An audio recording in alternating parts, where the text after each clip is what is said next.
Have you ever made a decision in your business on a gut feeling only later on to regret it? I know I definitely have. And my name is Shayla Way, and I am the host of Your Dream Coach podcast.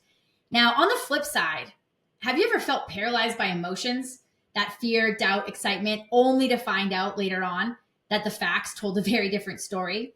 Well, as a small business coach, I have found that the biggest growth happens when leaders learn to separate the facts from their feelings. And today I'm going to dive in and just talk about how we can really master this skill, and by doing so can transform our confidence, our leadership, and our financial success. And so a question that often comes up is, in general with business, is why do we rely on our feelings? Well, the truth is that we're human, right? The natural human tendency is to lead with emotions. And emotions are not bad. They definitely serve a purpose. I mean, without emotions, that would be pretty horrible.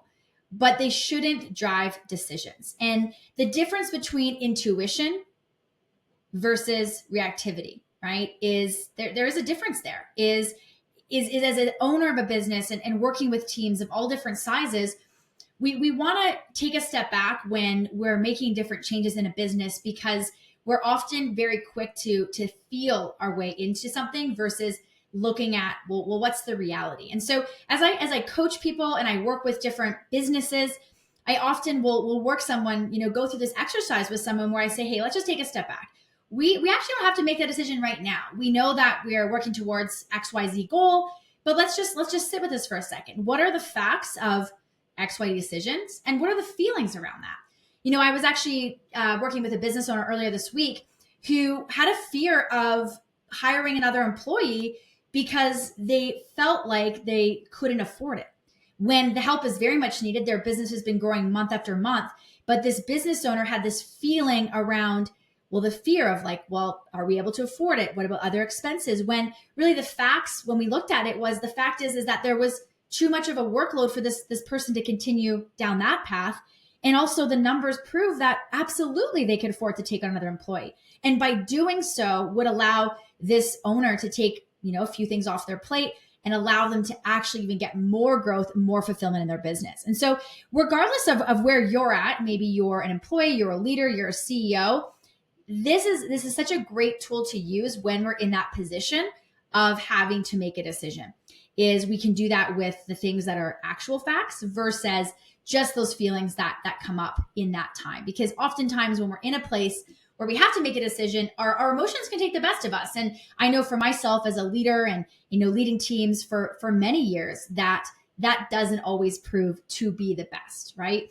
And I've also learned that as we, there's a lot of power of leading with facts. And let's just dive into that for a minute. Facts create clarity. So when we are in a position, and I see this a ton with lots of different people when they're either looking for a career shift, they want to grow, they're transitioning to different parts of business, is that imposter syndrome. And it's those little voices, in the back of our head that are telling us, I don't know if this is the right thing. And how I like to look at that imposter syndrome is really just being a beginner. Those limiting voices in our head is really just being new to something. And so when we are able to write down all of the facts, this helps eliminate some of that self-doubt, because we're making a decision on the piece of paper in front of us that shows us, well, this is the facts behind this decision. And it takes out the guesswork. And the guesswork is what we get when we make a decision just with emotions. Facts also helps build confidence. So leaders that know their numbers, their trends, and their data feel empowered. I've been in business many times where things have felt really great, but in fact, the numbers aren't awesome at all. I've also been times in my business where things haven't felt great, but actually the numbers are kicking ass. And so as a leader, we only can grow what we know. So we can feel all the things, but the numbers, the facts, the data helps us actually feel empowered. And facts is what allows us to drive that growth. The most successful entrepreneurs make decisions based on logic first, emotion second. And so when we think about leaders and being a leader, I know for myself, I've had many chapters in my career that I've faced that imposter syndrome where I've had to turn things around. And really look at, what are my metrics for success instead of just that self-doubt. And so I challenge you as a leader yourself is, what are some the things in your past that maybe you've really led with your emotion, and knowing what you know now, how can you bring in this concept of facts versus feelings to empower you as you continue to grow yourself and your business. And so the decision-making framework, separating those facts from feelings, is number one is just identifying the emotion. What's so powerful about all the different emotions out there is that we can identify what we are feeling in that moment. And what I've learned is that as we feel something, that's not our identity. We can feel scared. We can feel excited. We can feel anxious, but we aren't anxiety. We aren't scared, right? We are just feeling a feeling. So just step one is, what am I feeling right now? And then the step two after that is just gathering the facts. Well, what's the data? What are the objective points here? And what does the logic say? Actually gathering information that we can then use to help us go in the right direction. The third step oftentimes that I'll work through with somebody is challenge assumptions. So we are wired to assume that things might not go as planned, right? And so am I assuming something out of my emotion of fear, my emotion of, the unknown, or is that just a feeling, right? What do the facts show? What does the data show? What do I have control over? And then the fourth step is taking action based on those facts.